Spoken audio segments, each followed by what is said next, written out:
Welcome to Theonos and welcome to this teaching. And today we're going to speak about dealing with anxiety as a Christian.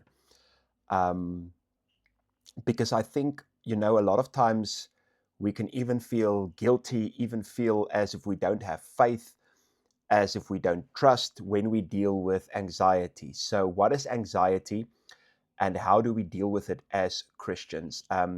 Before we start, I want to thank everybody that's giving financially into our ministry and helping us build. If you want to give, the banking details will be on the screen. And we thank everybody that's supporting us. Like I always say, we don't only do videos online. We have live sessions that we are doing here in my city, Bloemfontein, and your giving can help us to continuously do that. I also want to thank everybody for liking and subscribing and share this video to people that you believe it can help and it can benefit. Okay, so dealing with anxiety as a Christian. So, what is anxiety? First of all, it's anticipating a future threat. It's having a type of fear for the future, anticipating that something bad is going to happen, and that makes you anxious. So, why does it make you anxious? Because past trauma influences the brain and the nervous system. So past trauma puts the brain and the nervous system into a spot or to a place where it expects something bad to happen, something dangerous to happen. Philippians 4 verse 6, the Bible says, "Be anxious for nothing, but in everything by prayer and supplication with thanksgiving, let your request be made known to God." Now, this is very interesting that the Bible says, "Be anxious for nothing," because anxiety a lot of times is a part of our lives. And then it says by prayer and supplication. Now, what I want to say about dealing with anxiety as a Christian, it's not just, having this mindset of being positive about the future. Because like we said earlier, anxiety is, having this fear or bad expectation about the future. But the answer is not only be positive about the future and have a good expectation for the future. The answer is always deal with and heal past trauma. Because what happened in the past, things that happened that were traumatic, those are the things that's causing our brain, causing our nervous system, and causing our body to react. So, what happens, even a safe situation can make the body feel unsafe because of past trauma. So you can put somebody who had past trauma in a safe situation, but even in the same situation, they feel danger. Why? Because the same situation, or the safe situation rather, feels unfamiliar. Now, the subconscious mind that runs 95% of our lives, and the best way I can explain subconscious mind is your habits, your core beliefs, what just comes on autopilot for you. When the subconscious mind runs 95% of your life, and if the subconscious mind is used to danger, that means it anticipates danger. And the thing the subconscious mind loves the most is familiarity. Familiarity, whatever is familiar. And the interesting thing is the word family and familiar comes from the same root word, family and familiar. So whatever a person is familiar with in the past fuels a person's anxiety. So even a safe situation can feel very anxious because you have this expectation that something bad is going to happen. So even in a safe environment, a person is alert the whole time. So here are 6 ways. I'm going to give you 6 ways how trauma influences anxiety, and then we're going to end with scripture again. So the first way is the brain becomes hypervigilant. That means the brain believes the world is unsafe. So even in a safe situation, even in a situation where there's no danger and no threat, um, the brain kind of like feels unsafe and have this expectation that something bad is going to happen because it puts the body in survival mode, and it feels like even in a situation where a person is supposed to feel safe, they feel like they need to survive. So, how do we deal with this as a Christian? It's very important that you don't only pray for what you want. Now, we should pray for what we want, but I think so many people are so focused on praying for what they want, and they don't pray for what they should heal. So when you feel anxious and when you feel, like this, I have this bad expectation, even in a safe environment, the best thing to do then is to get into the presence of God and say, Holy Spirit, show me. Sit with the Bible, sit with a notebook, sit with a pen. Say, Holy Spirit, show me, why am I feeling this? And what do I need to heal? So the brain becomes hypervigilant. That's the first one.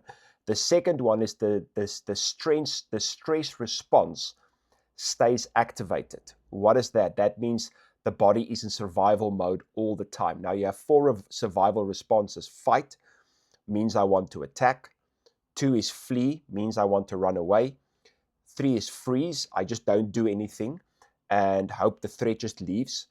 And 4 is fawn. And fawn is where people pleasing comes in, believing my safety is dependent on other people, or my safety is dependent on other people liking me, agreeing with me. So a lot of times people with trauma has the fight, flight, freeze, or fawn response, even in a safe situation. Number 3, triggers develop. What does it trigger? Something happens and your emotional response is much bigger and much stronger than what it should be. So even a smell or something you see or a place you've been to or a comment will trigger you, and you have this big emotional reaction, and it feels like you cannot recover. But this emotional reaction is in your subconscious belief system because of a traumatic event that happened in the past. And how do we heal this? Again, we have to get into the presence of God and we have to say, Lord, why did this trigger me? Holy Spirit, show me. Holy Spirit, teach me. Holy Spirit, guide me. Holy Spirit, help me. This is how we have to deal with the triggers that develop. We cannot just blame the triggers on other people, or have this, they said this, or he said this, or they said this, or we have to say, why am I triggered? And only when you can get to the root of that trigger, then you have an opportunity to heal. This is why self-awareness is also so important in the healing process. Number 4, a negative belief system. Remember, we said that anxiety is you have this anticipation or expectation that something bad is going to happen in the future. So a negative belief system is what can cause this. So trauma changes how people see themselves and how they see the world.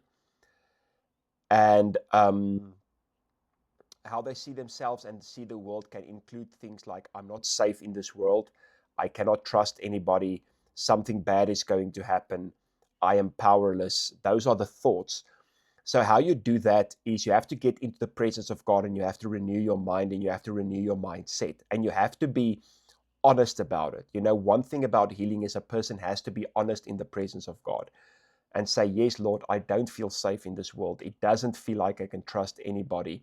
I do feel like something bad is going to happen the whole time. I do feel powerless. And then again, ask the Holy Spirit to show you. Write down what the Holy Spirit shows you. Believe what the Holy Spirit shows you. And this is why I'm saying it's important in the presence of God not only to pray for what you want, but also to pray for what you need to heal. But I also believe it's very important, as believers, to have a positive expectation of good, to believe that God is good, to believe everything is going to work out for the good, and to grow. And then number 5, the body stores the stress response because the body gets in survival mode because of the trauma. So you can try to have a positive mindset. You can try to believe positively. You can try to think positively. But the body does store the stress response. And this is why the body stays in survival mode. So even when you don't think about the trauma, sometimes even if you cannot even remember the trauma, the body remembers it and the body responds to it. And this is why we have to have self-awareness, and we have to be alert based on how the body responds. And when the body responds again, we have to take it to the presence of God, and we have to say, Lord, why am I feeling like this? Why am I reacting like this? Why is my body feeling like this? And you have to pray over that, because the Holy Spirit still speaks to us. And it doesn't just show us what is out there that we are called for, that we should reach. The Holy Spirit also shows us what's in us that needs to heal. And I think this is a prayer that not a lot of people are praying. A lot of people don't go and say, Lord, what is it inside of me that needs to heal so that I can have what you have for me? Because what God has for you will only work for a certain version of you. And if you don't receive inner healing, you cannot contain what God has for you.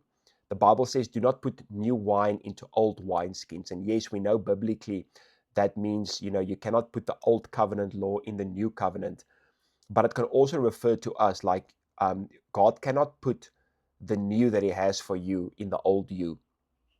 You have to become the new you, or we can say you have to become the true you so that you can have everything that God has for you. Number 6, and the final one, avoidance reinforces anxiety.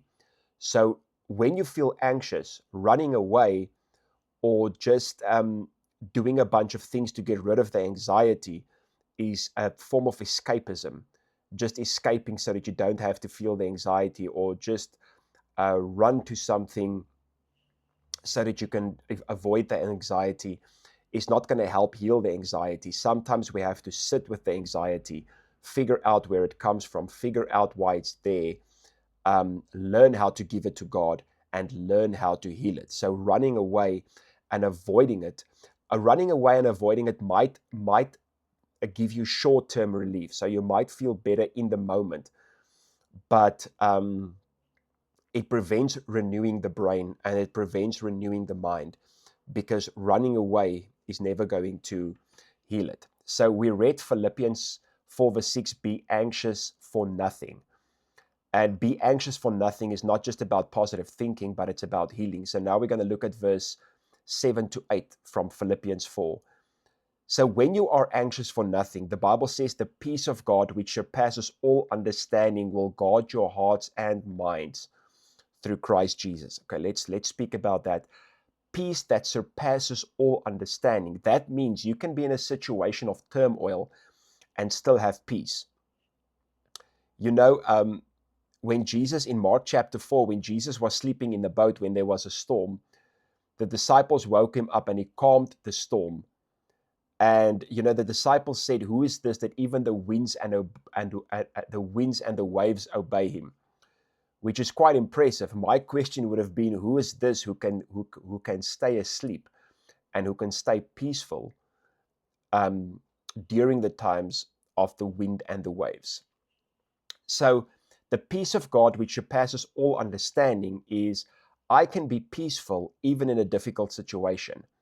So why is that? Because I trust and I believe that all things are going to work together for the good. That doesn't mean I trust and believe everything is good right this moment, but it does mean I trust and I do believe everything is going to be okay. God has this. So I have a positive expectation for the good. So not being anxious and having the peace of God definitely takes healing. So verse 8 for me is what a healed mindset really looks like.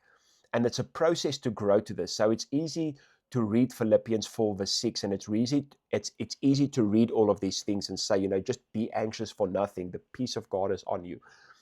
But a lot of times we don't understand how much trauma wired us and that we need rewiring.